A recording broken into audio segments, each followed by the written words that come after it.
Olá, amigos, quero saudar a todos. Lição número 10, da parte de terça-feira, falando sobre por que é preciso um véu. Quando o apóstolo Paulo disse aos hebreus que Jesus penetrou além do véu, estava fazendo referência ao santuário celestial, onde Jesus ministra como sumo sacerdote a favor do povo. Em uma das passagens, o apóstolo Paulo fala que Jesus é o sacerdote. Depois, em outra passagem, ele diz que Jesus é o sumo sacerdote. Há uma diferenciação no encargo dos dois, na função dos dois. O sacerdote era aquele que tratava com as pessoas de maneira mais pessoal. Via as pessoas assim, confessando seus pecados, matando o cordeirinho. O sacerdote oficiava, pegava o sangue, transferia os pecados da pessoa para dentro do santuário. Então ele tratava com a pessoa diretamente, via a alegria da pessoa. Já o sumo sacerdote oficiava uma vez por ano. Ele entrava no lugar santíssimo, ele fazia o ritual da purificação do santuário, trazia simbolicamente os pecados para fora, colocava em cima de um bode, transferia simbolicamente para esse bode chamado Azazel, que era símbolo de Satanás, que era o culpado dos pecados. Então, ele recebia os pecados porque ele era o pai do pecado. E assim, esse bode era levado para o deserto para morrer no deserto, simbolizando Satanás preso na terra quando os salvos forem para o céu com Jesus e ficarem 1000 anos com Jesus. O Apocalipse fala sobre essa prisão de Satanás. Mas o apóstolo Paulo quis dizer que Jesus, ele penetrou além do véu.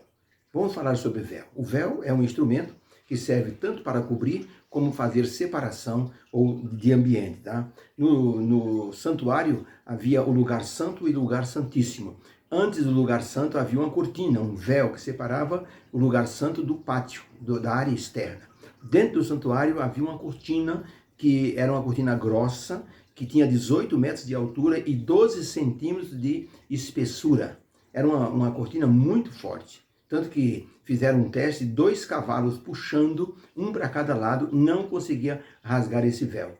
No entanto, quando Jesus morreu, esse véu de 18 metros e 12 centímetros de largura, esse véu se rasgou de alto a baixo, simbolizando que não havia mais necessidade de sacerdócio, nem de ofertas de sacrifício em favor dos pecadores. Jesus se tornou a oferta, o sacrifício perfeito, morrendo uma vez por todos os seres humanos. Muito bem, aí mostra que esse véu do templo era uma separação entre Deus e as pessoas. A função do véu no templo, no santuário, era uma espécie de proteção. As pessoas não podiam ultrapassar aquele limite que era o véu, senão a pessoa era consumida pela santidade do Senhor. Imagina um pecador entrando em contato com a santidade máxima do universo, não tinha condições, morria fulminado de imediato. Tá? No santuário do deserto, Deus estabeleceu a tribo dos levitas para cuidar do santuário, e antes deles entrarem no santuário, tinha que se purificar para fazer a limpeza e fazer ali todo o trabalho que eles teriam que fazer, iluminar e assim por diante. Então, era uma tribo especializada em cuidar do santuário, e eles tinham o máximo cuidado de estarem puros, santificados, consagrados para oficiarem ali junto a Deus. Por isso os sacerdotes eram da tribo de Levi, da linhagem de Arão, que foi o primeiro sacerdote. Aconteceu um problema, porém, para se ver a santidade do local, que foi o caso de Nadab e Abiú, os filhos de Arão. Arão tinha 4 filhos, Nadab, Abiú, Eleazar e Itamar. E esses dois, Nadab e Abiú, eram os dois encarregados de acender assim o fogo, o candelabro, assim colocar assim iluminação à noite no santuário. E para isso eles tinham que se purificar, tinham que estar em ordem para entrar dentro do santuário. A pergunta de número 4 diz o seguinte: quando os filhos de Arão morreram diante do Senhor, por transgredirem as ordens do santuário, do ofício, que advertência Deus emitiu com a morte desses 2 jovens? Vamos aos textos. Levítico 16, verso 1 e 2, diz assim: e falou o Senhor Deus a Moisés, depois da morte dos 2 filhos de Arão, que morreram quando se chegavam diante do Senhor. Disse, pois, o Senhor a Moisés: dize a Arão, o teu irmão, que ele não entre no santuário em todo o tempo, dentro do véu, diante do propiciatório que está sobre a arca, para que ele não morra, porque eu apareci sobre a nuvem e sobre o propiciatório. Propiciatório, imagine a arca, uma arca grande, dentro dessa arca tinha os 10 mandamentos, tinha o cajado de Arão que floresceu em um dos milagres, e tinha um pouco de maná para representar ali a subsistência que Deus dava para o povo. nesse lugar é chamado lugar santíssimo. Então Deus disse para Moisés, olha Moisés, diga para Arão que ele é o sumo sacerdote, mas que ele não entre por enquanto lá, porque eu vou me manifestar em cima do propiciatório. O propiciatório era a tampa que cobria ali a arca onde estavam os 10 mandamentos. Em cima dessa tampa tinha a figura de 2 querubins feito de ouro, e as asas dos dois, encostava na asa do outro, fazendo uma conexão perfeita. E sobre essa tampa havia então uma fumaça que era a presença de Deus. Era chamada de Shekinah. Nesse local não poderia entrar ninguém enquanto Deus estivesse se manifestando. Porque por mais que o sacerdote se purificasse, ele ainda tinha a natureza pecaminosa e não podia entrar em contato com o Santíssimo. Então Nadab e Abiú acabaram morrendo. Então Deus disse para Moisés, diga para Arão para ele não entrar no lugar, no Santo dos Santos. Era o lugar santíssimo, também chamado de lugar santíssimo. Vamos ver como foi que os dois morreram? Está no livro Levítico 10, verso 1 a 3, diz assim, e os filhos de Arão, Nadab e Abiú, tomaram cada um o seu incensário e puseram neles fogo, e colocaram incenso sobre ele e ofereceram fogo estranho perante o Senhor. E o que não lhes ordenara. Então saiu fogo de diante do Senhor e consumiu Nadab e Abiú e morreram perante o Senhor. E disse Moisés a Arão, isto é o que o Senhor falou, dizendo, serei santificado naqueles que se chegarem a mim, e serei glorificado diante de todo o povo, porém Arão calou-se. Então a morte de Nadab e Abiú foi uma morte que, assim, eles sabiam, das exigências divinas com respeito a serem puros para estarem oferecendo ali algum sacrifício ou fazendo o trabalho do santuário. O trabalho deles é acender as lâmpadas do santuário. Tinham que estar preparados com a roupa limpa, tinham que estar em bom estado, tinham um incensário próprio para se colocar, o fogo pegava do altar, colocava no incensário, aí pegava-se, Êxodo capítulo 10 fala isso, uma mistura, um incenso especial que Deus mandou preparar. Inclusive Deus disse, não fareis isso nas vossas tendas, isso é especial do santuário. Então esse incenso era colocado sobre o fogo, então isso produzia uma fumaça muito grande. Essa fumaça fazia com que eles ficassem envoltos na fumaça dentro do santuário. Era uma espécie de proteção para eles. Então diz a Bíblia que eles ofereceram fogo estranho. Os comentaristas dizem que provavelmente Nadab e Abiú estavam embriagados. Eles pegaram não o incensário do templo, do santuário, pegaram deles e pegaram um fogo qualquer que eles acenderam em algum lugar e foram ministrar isso diante do Senhor. Então desrespeitaram toda a santidade do ritual que Deus exigia. E por isso, então, eles morreram fulminados. Tá? Então, para a pergunta, quando os filhos de Arão morreram diante do Senhor, qual foi a advertência que Deus deixou? A advertência foi, resposta, Deus advertiu a todas as pessoas sobre a santidade do local. E como todos deviam ter temor diante do Senhor, por isso ele advertiu que o santuário nunca poderia ser profanado. Tanto que os levitas eles fizeram uma espécie de remodelação no acampamento. Havia tendas de pessoas em volta do acampamento.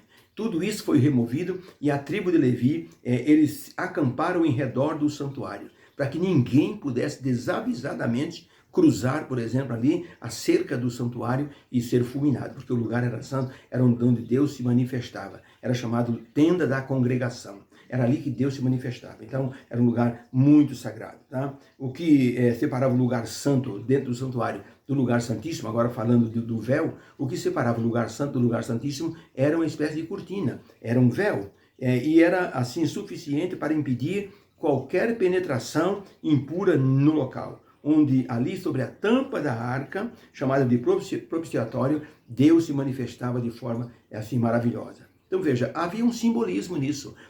Os 10 mandamentos era o padrão. Entre os 10 mandamentos e a glória de Deus que se manifestava, havia uma tampa chamada propiciatório.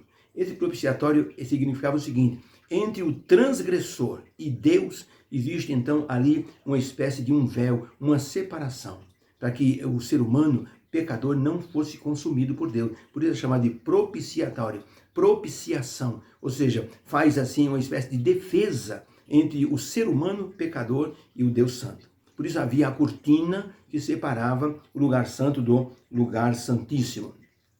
O acampamento foi organizado de maneira que todo mundo respeitava aquele local. Nenhum animal poderia entrar ali naquele local com risco de ser assim morto também.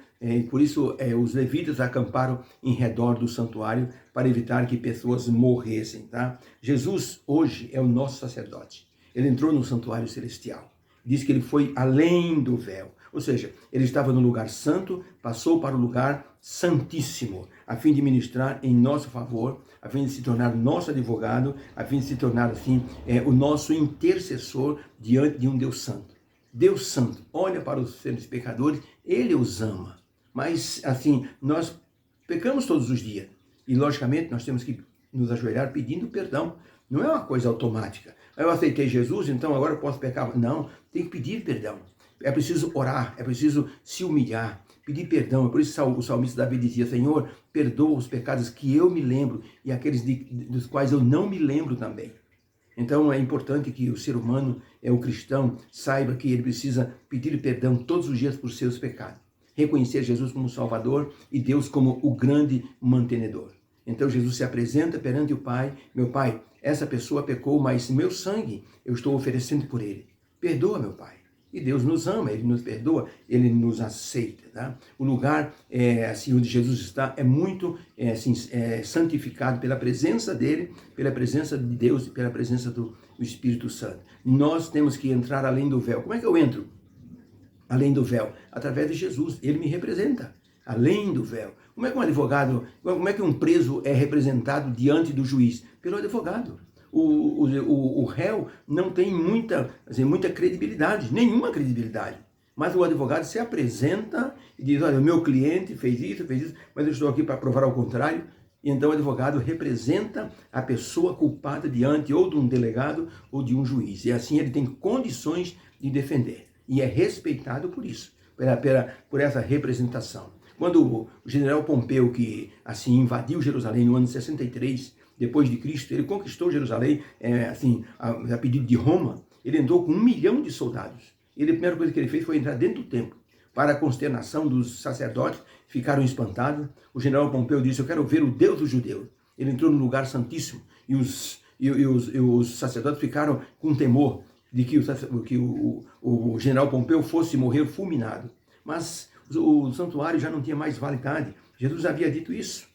Não havia mais, o apóstolo Paulo disse: não há mais validade no santuário. Jesus já rasgou a cortina que separava o santo do santíssimo. Mas o general Pompeu, ele entrou no santuário, no lugar santíssimo, que os judeus ainda mantinham intacto, porque eles não acreditavam que Jesus era o Messias. Então eles mantinham os rituais ainda. O general Pompeu entrou dentro do lugar santíssimo e disse: onde está o Deus dos judeus? Ele esperava encontrar uma imagem, um totem, uma divindade com um rosto. Mas ele não encontrou nada, a não ser a arca com a figura dos 2 querubins. E ele disse: onde está? Perguntou ao sacerdote: cadê os deuses judeus?